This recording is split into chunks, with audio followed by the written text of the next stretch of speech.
Aha. És akkor meg leírtuk, hogy mi megkérdeztük a cápot, hogyan számít ki, ők megmondták, mi úgy megcsináltuk, majd jött a cáp előtt, és azt mondták, hogy nem így kellett volna. Tehát... Korrekt. Na. Úgyhogy...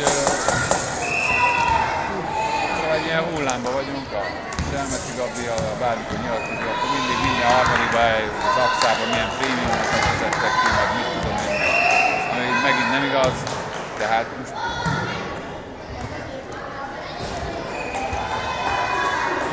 Én utána az Kvalifikáció volt Budapestban, a Betevét fiók vezető, ugye? János meg az MKB-nél. De magánemberként megvettem a részt.